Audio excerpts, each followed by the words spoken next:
ಪಾರ್ಟಿಯ ಜಿಲ್ಲಾ core committee ಸಭೆ ಕರೆಯಲಾಗಿತ್ತು. ಸನ್ಮಾನ್ಯ ಅಧ್ಯಕ್ಷರ ಅಧ್ಯಕ್ಷತೆಯಲ್ಲಿ ಕೋರ್ ಕಮಿಟಿ ಸಭೆ ನಡೆದಿದೆ. ಮೊದಲನೇ ವಿಷಯ ತಾಲೂಕ್ ಪಂಚಾಯತಿ ಜಿಲ್ಲಾ ಪಂಚಾಯತಿ ಚುನಾವಣೆ ಕುರಿತು, ಅದರ ತಯಾರಿ ಕುರಿತು ಅಧ್ಯಕ್ಷರು ಒಂದು ರೀತಿ ಎಲ್ಲರ ಜೊತೆಗೂ ಚರ್ಚೆ ಮಾಡಿದ್ದಾರೆ. ಕೋರ್ ಕಮಿಟಿಯಲ್ಲಿ ಸಾಕಷ್ಟು ಅದರ ಬಗ್ಗೆ ಚರ್ಚೆ ಆಗಿದೆ.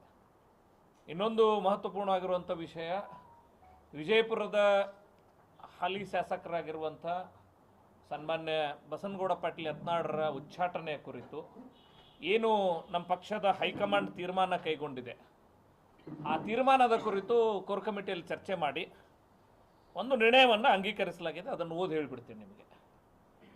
ದಿನಾಂಕ 26/3/2025 ಬುಧವಾರದಂದು ಭಾರತೀಯ ಜನತಾ ಪಾರ್ಟಿಯ ಕೇಂದ್ರ ಶಿಸ್ತು ಸಮಿತಿಯು ಬಸನಗೌಡ ಪಾಟೀಲ್ ಯತ್ನಾಳ್, ಶಾಸಕರು, ವಿಜಯಪುರ ನಗರ, ಕರ್ನಾಟಕ, ಇವರನ್ನು ಮುಂದಿನ 6 ವರ್ಷಗಳವರೆಗೂ ಭಾರತೀಯ ಜನತಾ ಪಾರ್ಟಿಯ ಪ್ರಾಥಮಿಕ ಸದಸ್ಯತ್ವ ಸ್ಥಾನದಿಂದ ಉಚ್ಚಾಟನೆಗೊಳಿಸಿ ಆದೇಶಿಸುತ್ತಾರೆ. ಈ ಆದೇಶವನ್ನು ಭಾರತೀಯ ಜನತಾ ಪಾರ್ಟಿಯ ಕೇಂದ್ರ ಶಿಸ್ತು ಸಮಿತಿಯ ಸದಸ್ಯ ಕಾರ್ಯದರ್ಶಿಗಳಾದ ಶ್ರೀ ಓಂ ಪಾಠಕ್ ರವರು ಈ ಅಧಿಕೃತ ಆದೇಶವನ್ನು ಹೊರಡಿಸಿರುತ್ತಾರೆ.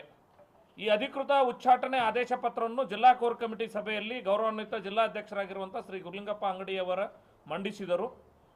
ಭಾರತೀಯ ಜನತಾ ಪಾರ್ಟಿಯ ಕೇಂದ್ರ ಶಿಸ್ತು ಸಮಿತಿಯು ಬಸನಗೌಡ ಪಾಟೀಲ್ ಯತ್ನಾಳ್ ಇವರನ್ನು ಮುಂದಿನ 6 ವರ್ಷಗಳವರೆಗೂ ಭಾರತೀಯ ಜನತಾ ಪಾರ್ಟಿಯ ಪ್ರಾಥಮಿಕ ಸದಸ್ಯತ್ವದಿಂದ ಉಚ್ಚಾಟನೆ ಹಾಗೂ ಪಕ್ಷದ ಯಾವುದೇ ಚಟುವಟಿಕೆಯಲ್ಲಿ ಭಾಗವಹಿಸದಂತೆ ನಿರ್ದೇಶಿಸಿದ ವಿಷಯವನ್ನು ಕೋರ್ ಕಮಿಟಿಯಲ್ಲಿ ಚರ್ಚಿಸಲಾಯಿತು.